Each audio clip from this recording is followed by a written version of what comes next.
Olá, começa agora o programa Trabalhador em Foco, esse programa que é uma realização do Movimento Sindical de Petrópolis, através da união de diversos sindicatos que fazem com que eu tenha oportunidade de levar para você de casa informações precisas e relevantes sobre o dia a dia de todos nós trabalhadores. No programa de hoje tenho o prazer de conversar com a Drica Madeira, que é doutoranda e é pesquisadora e atua na área da militância pelas mulheres. Nesse sentido, hoje a gente vai conversar sobre a Lei Joana Maranhão. Drica, seja muito bem-vinda, prazer recebê-la mais uma vez no programa Trabalhador em Foco. Olá, Carla, o prazer é meu, como sempre, mais uma vez estando aqui com você e com todos que te assistem e todas, muito obrigada pelo convite. Eu que agradeço. Drica, a gente já falou diversas vezes aqui sobre a lei mais conhecida que nos defende enquanto mulheres, que é a Lei Maria da Penha. Mas, se eu estiver equivocada, me corrija, a partir do surgimento, do estabelecimento desta lei, outras tantas foram sendo criadas para complementar esta lei que é a Maria da Penha. É nesse sentido que também nasce a Lei Joana Maranhão? Eu acho que é uma boa abordagem que você faz, né? Seriam leis complementares, mas eu acho que são complementares num sentido mais amplo do que a gente pode entender complemento, Carla, porque assim, a gente abre uma seara de discussão, uma cunha na sociedade de discussão sobre as mulheres, ou seja, sobre metade da população brasileira, da sociedade brasileira, e quais são as demandas que tem essa metade da população brasileira. E aí, com essa escuta mais qualificada do Congresso, do Senado e da própria sociedade, porque isso se retroalimenta, a gente consegue promover ganhos no que diz respeito à tomada de direitos, né, através de marcos legais. Então, a gente pode pensar que, sim, a Lei Maria da Penha, ela abre uma grande avenida no que diz respeito a gente conquistar, né, a conquista de direitos. Mas, na verdade, a gente vai falando, a gente já falou aqui em outros momentos sobre outras legislações, e você tem trazido aqui no teu programa, no Trabalhador em Foco, várias legislações que dizem respeito a condutas violentas ou não, mas a condutas acerca das questões de gênero ou questões que tangem a vida das mulheres. Mas eu acho que não é um complemento imediato da violência doméstica abordada na Lei Maria da Penha. É um complemento imediato da discussão sobre o papel das mulheres e as violências sofridas pelas mulheres na sociedade brasileira. Então, por isso, sim, a gente pode considerar que ela vem de forma complementar. Não imediatamente a violência doméstica, mas sim imediatamente a necessidade de se discutir o papel ou os papéis que as mulheres ocupam e figuram, né, na sociedade. Maravilha.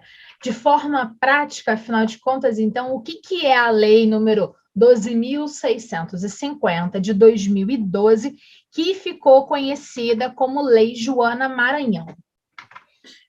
Então, a gente primeiro, muito sensível, né, falar dessa, não sei quem tem oportunidade, é legal buscar na internet Joana Maranhão, e ela tem umas falas sobre essa demanda que chegou à legislação, e eu acho interessante a gente dar uma olhada na fala da Joana, porque é uma fala muito educativa, porque ela chama a atenção da sociedade brasileira para uma questão que para nós tem sido muito cara, que é a educação sexual nas escolas e nas famílias. Por que eu estou começando a te responder a partir daí?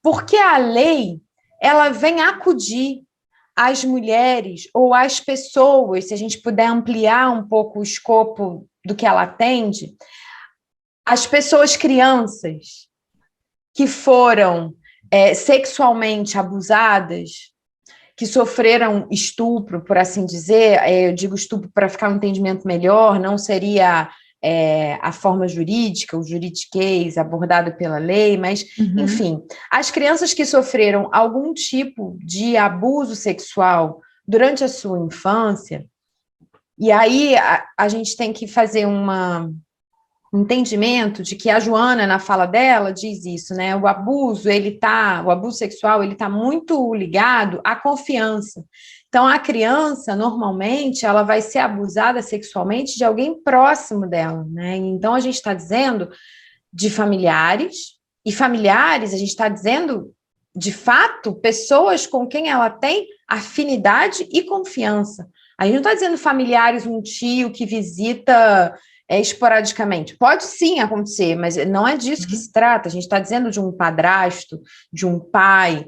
E aí eu vou fazer aqui o advogada do diabo de uma mãe. A gente está falando aqui de pessoas muito próximas, com relações íntimas, de confiança e afeto dessa criança. Então, essa criança, quando sofre uma violência sexual, um abuso sexual, ela não tinha, antes da Lei Joana Maranhão, como reivindicar o seu direito. Qual direito? De que o seu agressor fosse punido. Porque o crime seria prescrito quando essa criança atingisse a maioridade, que foi o que aconteceu com a Joana. A Joana, na verdade, sofre a violência sexual do seu... Treinador. Como chama? Treinador. Isso, do seu treinador, quando ela tem 9 anos. Quando ela vai denunciar, e também isso é uma discussão importante para a gente pensar, quando é que uma criança tem capacidade de denúncia, capacidade de discutir, primeiro de entender o que sofreu, e depois de verbalizar, tendo entendido, verbalizar o que sofreu. A Joana, na história dela, diz pra gente assim: minha mãe diz que eu tentei contar, mas que ela não entendeu o que era, porque eu não fui clara, isso não era uma discussão para mim, na minha casa, não era uma discussão aberta a questão do corpo e de como se processam as modificações no corpo, quais são os carinhos lícitos e não lícitos possíveis para uma criança nas suas relações de afeto e confiança. Esse treinador era uma pessoa muito próxima da família dela, com quem ela tinha relação muito estreita de afeto, de carinho entre famílias, né? Não era só ela, era ela, a mãe. Então, assim, uma pessoa muito próxima, que quando comete esse abuso, coloca essa menina numa situação que ela não tinha a certeza do que estava acontecendo. Ela vai ter essa certeza consolidada quando ela é maior de idade. E aí, quando ela é maior de idade, o que acontece? Quando ela faz a denúncia, que ela está convencida de que ela sofreu um abuso sexual, ela tem ela sofre uma dupla violência, porque ela foi violentada quando era pequena e ela é violentada de novo quando ele processa ela e diz que ela é uma mentirosa, que nada disso aconteceu, porque ainda que tivesse acontecido, o crime estava prescrito. Então, a saga da Joana é muito dura, é por isso que eu estou dizendo para você e para todo mundo que nos assiste, se tiverem oportunidade, escutem dela, né, da própria Joana, tem muitos vídeos, muitas formas dela falar isso e da importância que ela atribui à educação sexual a crianças dentro das casas e na escola, porque ela se sente machucada duplamente, porque é uma mágoa do que aconteceu e depois uma mágoa de dizerem o que aconteceu, porque não aconteceu. Então, a lei, ela vem num conforto é claro que ela não tira não minimiza em nenhum momento a dor que a Joana sofreu ao longo da vida inteira e sofre até hoje, porque durante a adolescência essa menina, na verdade, tem comportamento, eu vou dizer aqui, divergente daquilo que se espera de uma menina. Então ela corta o cabelo, usa o cabelo bem curtinho, ela não quer ser reconhecida como uma mulher. Por quê? Porque aquilo traz incômodos para a vida dela, e a gente pode perceber sinais nas nossas adolescentes, mas nos nossos meninos também, tá, gente? Mas, assim, fazendo um recorte de gênero, nas nossas meninas tem dificuldade com o próprio corpo, tem, por exemplo, distúrbios alimentares. Por que mesmo? Porque me parece que tudo no corpo de uma adolescente pode ser, não é que pode ser um sintoma. Se pode ser um sintoma, é um sintoma de alguma coisa que aconteceu. Então, o que será que aconteceu? E aí a gente está falando de diversas possibilidades de um assédio sexual, ou seja, de um problema que pode ter, de um crime, que pode ter acontecido com essa menina, essa criança, essa menina criança, que, na verdade, compromete toda a vida dela. E não vai nunca deixar de comprometer. Na verdade, ela vai se tratar se ela tiver oportunidade. Muitas não têm. A Joana teve a oportunidade de se tratar e, mais do que isso, teve o amparo legal, depois de ter gritado, olha, isso aconteceu comigo, chamou atenção para ela, teve essa devolutiva ruim, né, que foi o sujeito entrar com um processo contra ela e processá-la e dizer, olha, você vai ter que me pagar caro, porque arruinou a vida dele, no caso, né, quando você diz, esse homem abusou de mim sexualmente, e eu uma menina de 9 anos, então, assim, dentro de uma piscina, eu não sou só uma menina qualquer, eu sou uma campeã olímpica, então, assim, o que eu falo tem muito valor, porque também a Joana estava muito empoderada, né, para poder tomar essa decisão e gritar para todo mundo e ser escutado, que não acontece com a maior parte das meninas que passam por essa situação. A gente também precisa guardar as devidas proporções para entender como é que isso acontece em outras cenas. Quando a gente monta outras cenas na nossa cabeça, que não são campeões olímpicas, não são pessoas famosas, não são pessoas que a mídia vai olhar com esses olhos que a gente viu, que foram voltados para a Joana, as coisas ficam um pouco mais, aliás, ficam muito mais difíceis, inclusive para a própria família, até para a própria mãe, ou para o pai, para a mãe, para os cuidadores acolherem essa denúncia da adolescente, porque é uma recém-saída da adolescência que está gritando. Mas por que foi preciso acontecer dessa forma? Porque quando esse sujeito diz, olha, essa menina mente, foi preciso que abrisse uma comissão parlamentar de inquérito para tentar entender como é que a gente faz com uma situação dessa que a Joana apresenta, de uma criança vítima de violência sexual, que precisa conhecer o que aconteceu, reconhecer, colocar a família em xeque, muitas vezes contra a família, porque não acontece fora, é isso que eu estava dizendo, acontece dentro. Como é que ela faz para poder denunciar o seu agressor? Se quando ela for denunciar, já prescreveu. E daí essa comissão... Quando a gente fala de prescrição, a gente fala de tempo. Isso, a gente fala de tempo. E aí, essa comissão se debruçou sobre esses dados e disse, a gente precisa repensar como é que a estrutura criminal, constitucional, legal brasileira vai entender esse crime e acolher essa queixa, essa demanda dessas crianças. E aí o entendimento foi, bom, a partir da maioridade, que é quando você fala por você, porque senão a sua mãe teria que falar. E será que a sua mãe tem disposição, seu responsável legal, para tirar essa figura da mãe, né? O seu responsável legal tem disposição, energia, condição emocional de falar por você numa situação de abuso sexual? Às vezes não tem mesmo. Às vezes tem e não quer fazer, mas às vezes não tem condição, por vários fatores. E aí, você podendo falar por você, você pode fazer a partir de quando? A partir de 18 anos. Então, a partir dos 18, você tem condição de olhar para trás na tua vida e descobrir, olha, ali aconteceu isso. E ali é com 11, com 12, eu não estou falando ali com 3, porque com 3 você não cria cena, você não cria memória, você não tem condição. Pode ter acontecido. Pode. Acontece? Acontece. Mas ali, até os 3, a gente não tem condição de conformar o que aconteceu com a gente, esse cuidado ou esse desamparo que aconteceu com a gente até os 3 anos, eles não vão virar cenas que eu posso verbalizar. São sentimentos que estão em mim. Eles estão em mim, eu não vou conseguir dizer o que aconteceu.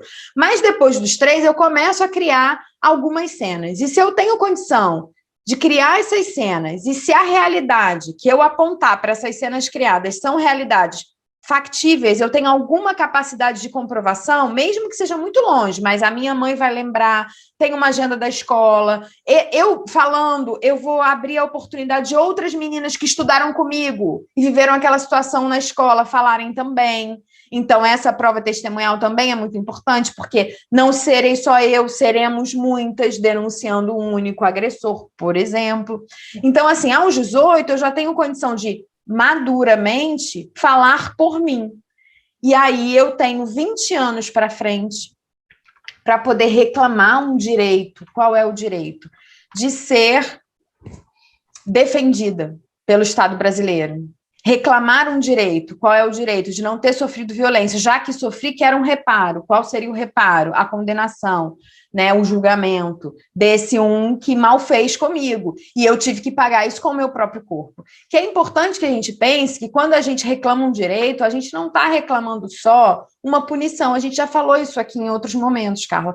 Quando a gente reclama um direito nosso, que está pactuado socialmente, como essa, né, esse direito desde 2012 está pactuado socialmente, que eu posso reivindicar, eu posso dizer, olha, aconteceu, eu fui estuprada, eu sofri violência sexual, teve um abuso sexual aqui na minha família, comigo, com meu professor, enfim, em alguma situação da minha vida isso aconteceu. Depois que eu fizer 18 anos, eu posso fazer essa reclamação.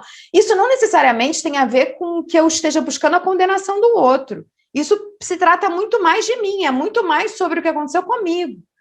Por quê? Porque aquilo que eu não falo, eu não consigo tratar em mim. Aquilo que é segredo, que eu não posso falar para ninguém, aquilo me martiriza. Aquilo faz de mim refém do próprio segredo. Então, o meu corpo não é livre daquele segredo que eu guardo dele próprio. E esses são os traumas da nossa infância, talvez seja um trauma fundamental. A violência sexual sofrida por meninas e crianças e que a gente não verbaliza são traumas fundamentais que a gente carrega na carne e viramos adultos que vão perpetrar isso como violadores ou como pessoas que não são capazes de viver em sociedade, no sentido mais duro que isso significa, que tem medo de tudo, em todo lugar, que se escondem atrás de um corpo que não é exatamente o seu, ou não deveria ser.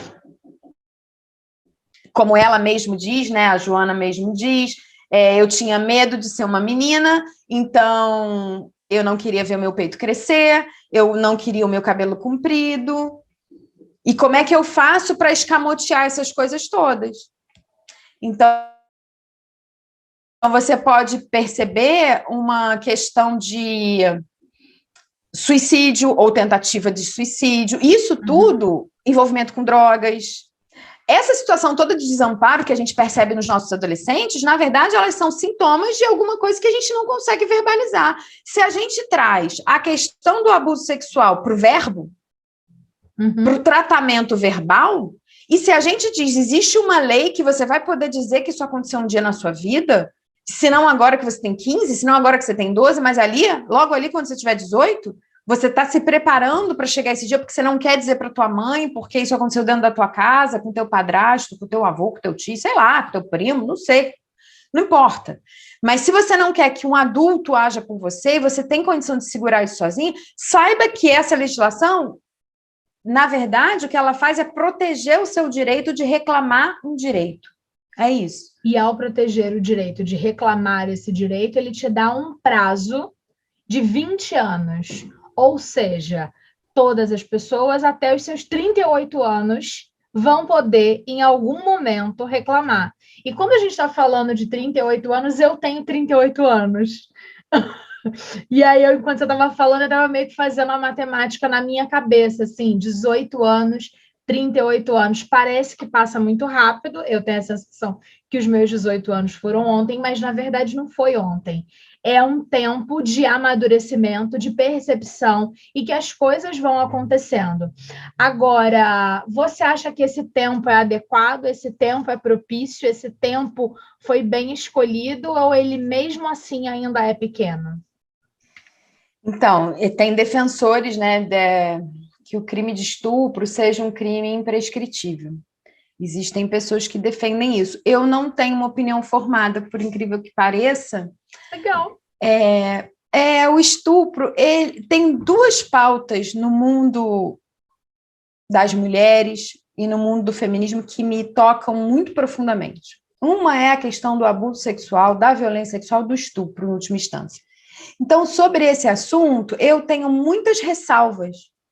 Eu tenho muitos problemas, assim, eu vou estudando, eu vou pensando, eu vou tentando administrar nas nossas vidas aqui, no nosso micro. E se fosse aqui? E a minha amiga que viveu isso ali? E a outra que eu conheço? E a situação que eu atendi? Então, eu vou tentando desmembrar do macro para o micro para tentar achar soluções que sejam razoáveis, e eu nunca encontro o razoável dentro dessa estrutura. Porque, para mim, é uma coisa tão perversa. Eu acho a violência sexual, eu não estou dizendo com isso que as outras violências não são, não, tá, gente?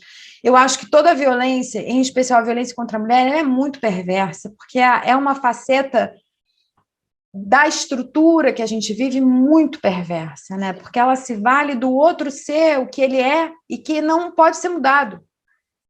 É uma violência que se aplica a mim por eu ter nascido quem eu sou. Não é uma violência que se aplica por qualquer outra coisa, porque você nasceu mulher, então você não pode andar assim, você não pode, porque você é mulher, é de uma condição que é imutável. Tipo, você tem o nariz grande, ou sei lá, né? Você tem o cabelo enrolado, você tem muito peito, pouco peito, são coisas que você hoje em dia até pode mudar com alguma extravagância tecnológica. Nariz, cresce o peito e vai. Então, a condição de ter nascido mulher, alguns dirão, você pode mudar, vira homem, mas não é assim, não tem o vira, né? Não tem a coisa de ser, a transição não é exatamente um vira por vontade, né? Desejo aberto, livre. E também não é para não poder sofrer com as questões do gênero, você vai passar a viver com outras coisas que também vão imputar. Exatamente, que estão exatamente na sociedade. isso. Eu sou agredida porque eu sou mulher, eu sou agredida porque eu sou trans, eu sou agredida porque eu sou homossexual, e aí vai. Porque eu sou o desvio, né, da norma. Eu sou agredida porque eu não sou a norma, eu sou o desvio da norma. E a gente já falou várias vezes que a norma é branco, homem, heterossexual. Homem, branco, hétero, né? Então, aqui no Brasil, militar, religioso. Então, a gente fica numa situação, quando eu penso na violência sexual, eu acho uma afronta, assim, tão grande você se valer do corpo do outro. Agora, quando essa violência sexual, ela desce, né? É uma violência sexual contra uma criança.